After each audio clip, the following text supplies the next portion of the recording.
അപ്പം ഞങ്ങൾ രണ്ടാളും കൂടി ഗുരുവായൂർക്ക് പോവാണ് കേട്ടോ. എൻ്റെ ചേച്ചീൻ്റെ മോളെ മീനുട്ടീൻ്റെ അരങ്ങേറ്റാണ് ഗുരുവായൂർ വെച്ചിട്ട്. അവിടെ എല്ലാവർക്കും ഉള്ള റൂം എടുത്തിട്ടുണ്ടായിരുന്നു. നമ്മൾ പാഞ്ചജന്യത്തിലാണ് റൂം എടുത്തത്. 5 ബെഡായിരുന്നു. അതുകൊണ്ട് നമുക്ക് എല്ലാവർക്കും കൂടി അഡ്ജസ്റ്റ് ചെയ്ത് കിടക്കാൻ പറ്റുന്ന സൗകര്യം അവിടെ ഉണ്ടായിരുന്നു.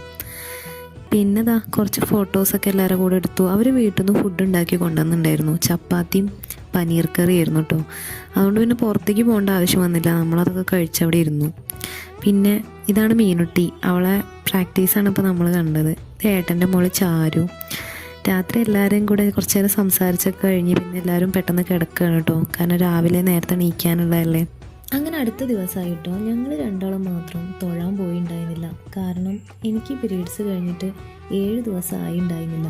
7 ദിവസം ആവാണ്ട് നമ്മൾ തൊഴാൻ പോവില്ലല്ലോ. അവരൊക്കെ തൊഴുത് കഴിഞ്ഞ് വന്നിട്ടാട്ടോ നമ്മൾ ഈ വീഡിയോ എടുക്കണം.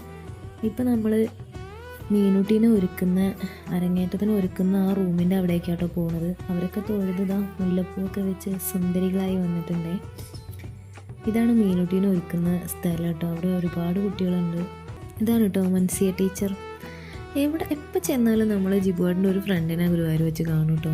ഇത്തവണയും കണ്ടു. പിന്നെ ഞങ്ങൾ തിരിച്ചു പോന്നു. അവരൊക്കെ അമ്പലത്തിൽ നിന്ന് തന്നെ ചായ കുടിച്ചിരുന്നു. അപ്പം ഞങ്ങൾക്ക് ചായ ഒന്നും കിട്ടാത്തതുകൊണ്ട് നമ്മൾ പഴയിടത്തേക്കാണ് വന്നു കേട്ടോ. അവിടെ നിന്ന് ജിബുവേട്ടന് ഭയങ്കര ഇഷ്ടമാണ് പഴയിടം. ലാസ്റ്റ് വന്ന സമയത്ത് നമ്മൾ ഇവിടെ നിന്ന് തന്നെ കഴിച്ച്. ഇതാണ് ഞങ്ങളിതാ മസാല ദോശ കേട്ടോ കഴിക്കണേ. ഇതിപ്പോൾ കഴിക്കുന്ന സമയം തന്നെ ഏകദേശം 10 മണി 10:30 ആയിട്ടുണ്ട്. നമ്മൾ കഴിക്കുന്ന സമയമായപ്പോൾ എപ്പോൾ മസാല ദോശ വാങ്ങുമ്പോഴും ജിബുവേട്ടൻ അതിൻ്റെ കൂടെ ഒരു വടയും വാങ്ങും.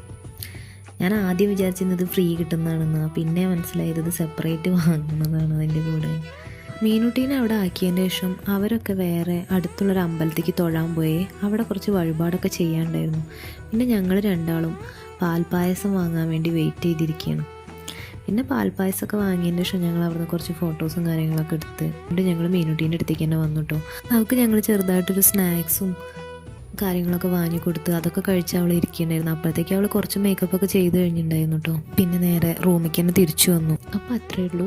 Bye bye.